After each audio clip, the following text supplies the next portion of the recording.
Chapter 15 की जो next guideline थी वो थी कि फाइनल करेक्टर हमारा ट्राइमेस्टर का जाता है। तो ट्राइमेस्टर में हम पहले जो प्रेगनेंसी के कोड देते हैं, फिर कौन सा ट्राइमेस्टर चल रहा है प्रेगनेंसी में उसका कोड जाता है।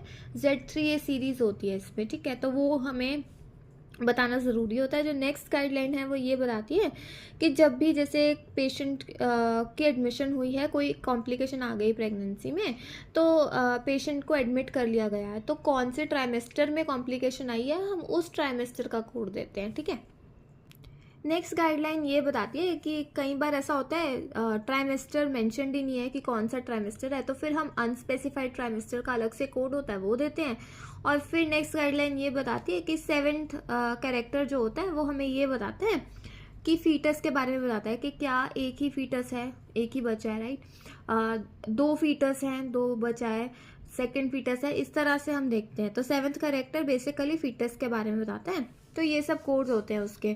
तो अभी जैसे यहाँ पर लिखा हुआ है, जैसे ओ लगाते हैं ना, तो ये 7th कैरेक्टर कब होता है, या तो अगर एक ही जेस्टेशन, मतलब कि एक ही सिंगल फीटस है, एक ही बेबी है, ठीक है, या फिर डॉक्यूमेंट्स में इतना ज़्यादा डॉक्यूमेंट्स अच्छे से क्लियरली मेंशन नहीं है कि फीटस कौन सा है, हम देख नहीं सकते कि एक फीटस है कि दो फीटस है, कौन सा फीटस अफेक्टेड है, तो डॉक्यूमेंट्स के थ्रू हम नहीं पता कर पा रहे, तब भी हम यही 7th कैरेक्टर देते हैं। या फिर हम क्लिनिकली भी नहीं पता कर पा रहे कि कौन सा फीटस अफेक्टेड है, तब भी हम यही 7th कैरेक्टर देते हैं। तो ये 7th कैरेक्टर के हैं, ठीक।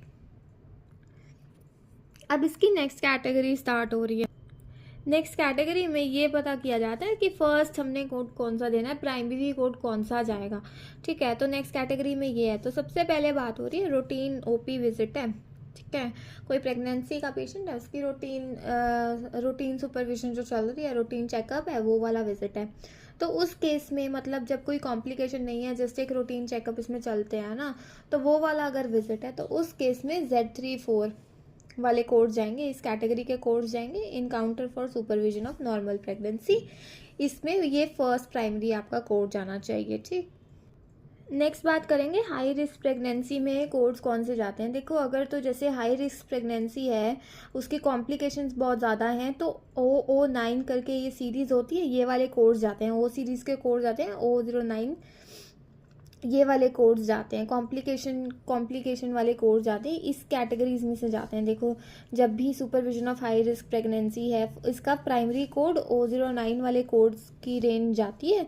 और आपको एक बात बताओ, इसमें हाई रिस्क प्रेगनेंसी में एक तो कॉम्प्लिकेशंस के थ्रू हो गया, एक हम हाई रिस्क प्रेगनेंसी किसको बोलते हैं, जब भी आपने एज ग्रुप चेक करना है, एज ग्रुप में अगर जो प्रेग्नेंट पेशेंट है उसकी एज लेस देन 16 है, ठीक है, लेस देन 16 एज का अगर आपका पेशेंट है, या फिर जो पेशेंट है उसकी एज मोर देन 35 है, तो इन दो के मतलब इन केसेस में ध्यान से देखना है, पेशेंट की एज चेक करनी है। एज अगर 16 से नीचे है या फिर 35 से ऊपर है, उनको हाई रिस्क प्रेगनेंसी के कैटेगरी में लिया जाता है, ठीक है।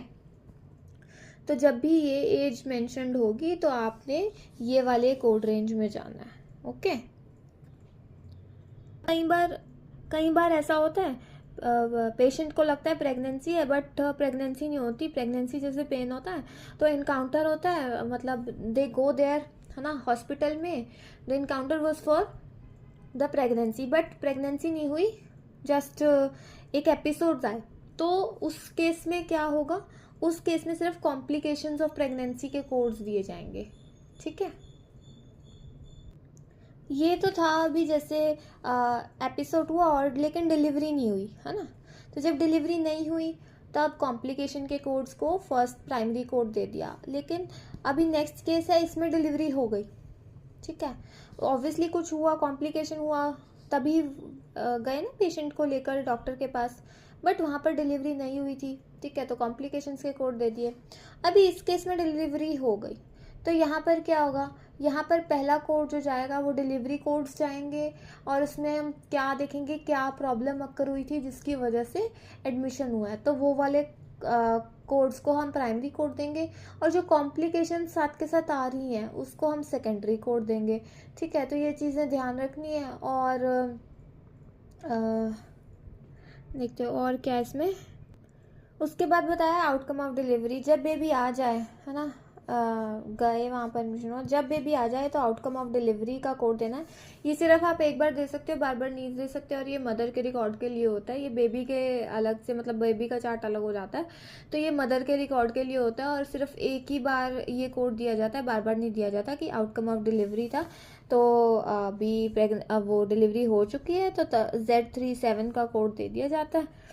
ठीक है, तो जब भी डिलीवरी होगी तो एक बार ये कोड्स ज़रूर देने हैं इस कैटेगरी से, Z37। नेक्स्ट बताया है कि अगर पर्सन को प्रेगनेंसी के दौरान कोई भी अदर समस्या भी है पहले से है, जैसे हार्ट की, किडनी की, तो पहले प्रेगनेंसी कोड जाएगा, फिर इन सब के कोड्स भी जाएंगे as a secondary code.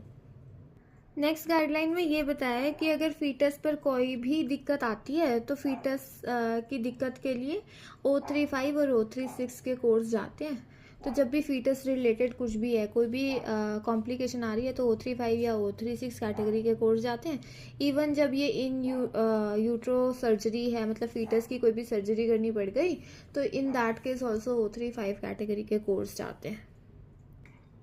Next guideline देखो, नेक्स्ट गाइडलाइन में ये बताया है कि अगर जो पेशेंट एडमिट हुआ है उसको HIV रिलेटेड कुछ परेशानी आ रही है, तो हम कोडिंग कैसे करेंगे कि ये कैटेगरी में से करेंगे, O98.7 की कैटेगरी से करेंगे। इसका ये कोड कब दिया जाता है, जब HIV जो है वो कॉम्प्लिकेट करती है प्रेगनेंसी को। ठीक है, तो फर्स्ट कोड जाता है कौन सा, इस कैटेगरी में से। सेकेंड कोड जाता है, सबसे पहला कोड जाएगा HIV complicating the pregnancy, O series का ही ये वाला कोड कैटेगरी। फिर सेकंड कोड जाएगा HIV, क्योंकि ये कंफर्म्ड केस HIV का, तो B20 चला जाएगा। थर्ड कोड जाएगा जो कॉम्प्लिकेशन आ रही है उस चीज़ का, 3 कोड जाएंगे। ठीक है, अगर एसिम्टोमेटिक HIV है, सेम केस हो गया, पर एसिम्टोमेटिक HIV है, उसमें क्या होगा, अगेन फर्स्ट कोड जाएगा यही O98.7 कैटेगरी का कि HIV कॉम्प्लिकेट कर रही है। सेकेंड कोड जाएगा वो एसिम्टोमेटिक का जाएगा।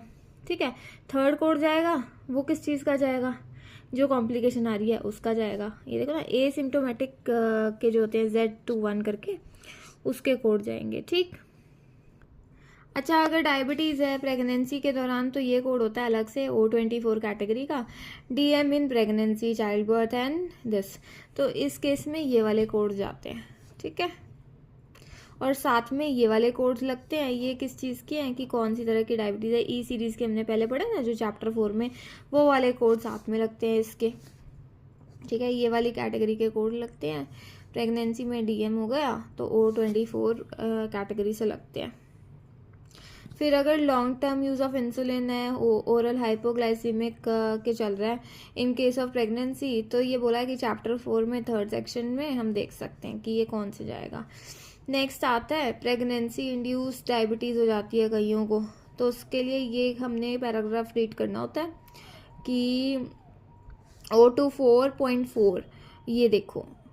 ठीक है, ये वाली कैटेगरी के कोड्स जाते हैं और कोई भी कोड्स नहीं जाते। नो अदर कोड्स O24 वाले जो हमने यहाँ पर पढ़े हैं कि DM है प्रेगनेंसी में, वो वाले कोड्स इसमें नहीं लगते। No other codes of category this in this case should be mentioned here, क्योंकि ये प्रेगनेंसी इंड्यूस्ड है ना। प्रेगनेंसी इंड्यूस्ड अगर DM हो गई है तो O24.4। ठीक है, ये वाले कोड्स O24 के और भी कोई कोड्स नहीं लगेंगे, सिर्फ ये लगेंगे जो कि इंड्यूस्ड वाले केस में लगते हैं।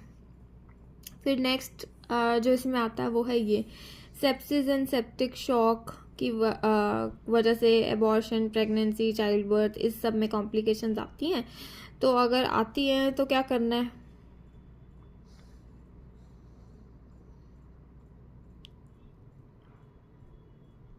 ये कभी भी प्राइमरी कोड्स में नहीं आते, ये हमेशा सेकेंडरी कोड्स में लगते हैं। प्राइमरी कोड जो होगा प्राइमरी कंडीशन वो है, और फिर सेकेंडरी कोड ये जाते हैं R65.2, ये देखो severe sepsis codes for this organ dysfunction, ये सब।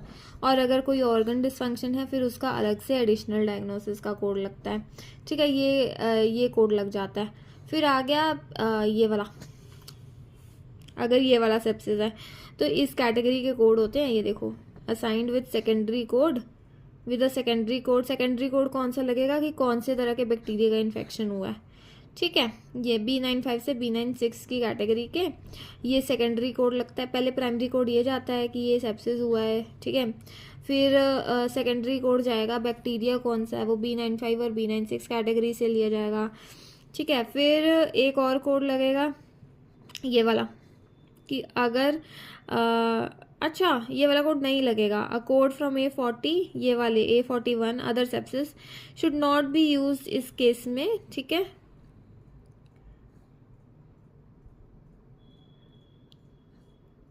सिर्फ उन्होंने कहा है इस केस में ये वाला नहीं लगेगा A41 कैटेगरी का। इस केस में उन्होंने कहा है सिर्फ ये कोड लगेगा कि प्रेगनेंसी में ये वाला सेप्सिस हुआ है और फिर कौन से बैक्टीरिया से हुआ है वो उसको देखने के लिए जो कोड्स हैं B95 और B96 कैटेगरी वो लगेंगे। और उन्होंने कहा है कि अगर कोई ऑर्गन डिसफंक्शन हुआ है उसको आइडेंटिफाई करने के जो कोड्स हैं वो लगेंगे और कोई कोड इसमें नहीं लगेंगे।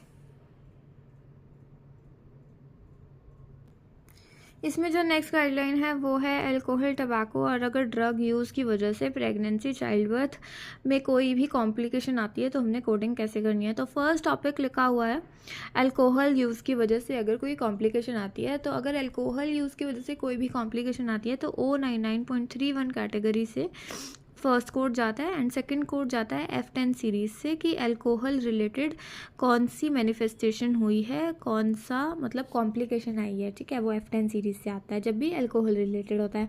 सेकंड है अगर टबैको रिलेटेड कॉम्प्लिकेशन आई है, टबैको यूज़ की वजह से कोई भी कॉम्प्लिकेशन आई है, फिर लगता है O99.33 कैटेगरी से लगता है कि टबैको या स्मोकिंग रिलेटेड कॉम्प्लिकेशन आई है ड्यूरिंग प्रेगनेंसी। और उसमें सेकेंडरी कोड जाता है F17 कैटेगरी से निकोटीन डिपेंडेंस की जो कोड्स होते हैं और उसकी क्या मैनिफेस्टेशंस आई हैं उसका।